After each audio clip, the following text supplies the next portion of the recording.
प्रभु, इस समय शमरासुर के भवन का कक्ष शोक और विलाप की ध्वनि में डूबा हुआ है, क्योंकि प्रद्युम्न ने उनके अनेक पुत्रों का वध किया है। परंतु इस समय कामिनी अपने कक्ष में पागलों की भांति हंस रही है। क्या आपको इसका व्यवहार विचित्र नहीं लग रहा? देवी, इस द्वापर युग में कामनी का अपनों के दुखों के बीच यूं अकेले में अपने कक्ष में खुश होकर हंसना विचित्र अवश्य लग रहा है। परंतु कामनी का यह विचित्र व्यवहार भविष्य के कलयुग का दर्पण है। कलयुग का दर्पण? हाँ देवी, कलयुग की सबसे बड़ी विडंबना यह होगी कि मनुष्य अपने छोटे से स्वार्थ के लिए दूसरों के बड़े बड़े हितों को भेंट चढ़ाने में संकोच नहीं करेगा।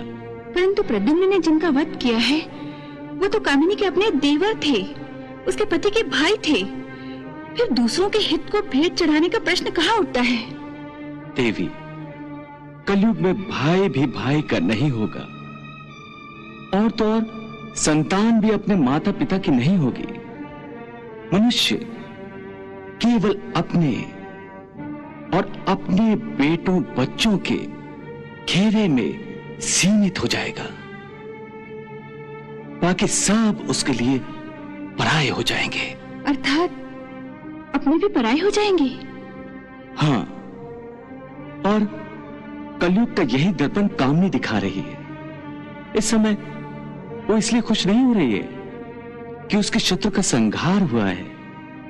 उसे अपने देवरों की मृत्यु की खुशी नहीं है। कामनी की खुशी का कारण यह है कि उसके कक्ष में उसके 99 यज्ञ कुंडों में अग्नि की लपटें अब भी उठ रही हैं।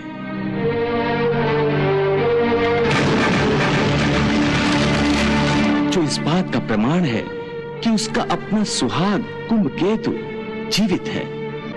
अपनी इस खुशी में वो अपनों के ही दुखों को भूलकर अपने कक्ष में हंस रही है।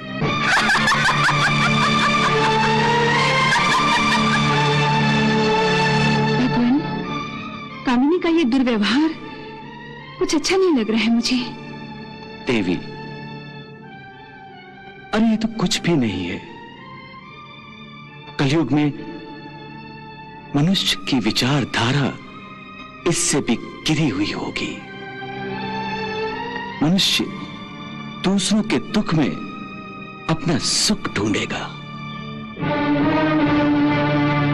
अपने परिवार का पेट पालने के लिए दूसरों की हत्या करने में भी उसे कोई ग्लानि, कोई पश्चाताप नहीं होगा। दूसरों के रक्त में सनी हुई रोटी वो स्वयं भी खाएगा और अपनी संतान को भी खिलाएगा। भगवान, कलयुग के मानव का इतना भयानक चित्र मत दिखाइए मुझे। मानवता के इस दुर्भाग्य की मैं तो कल्पना भी नहीं कर सकती। कलयुग की कल्पना छोड़ो, द्वापर युग की इस कामनी को आप स्वयं अपनी आंखों से देख रही हैं।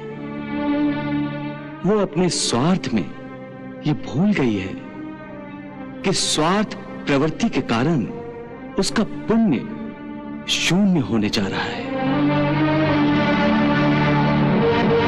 इसका ज्ञान इस समय कामनी को नहीं है, परंतु जब इसका ज्ञान उसे होगा तब समय रेत की भांति उसकी मुट्ठी से निकल चुका होगा। ये सब होने के प्रभाव के कारण होगा।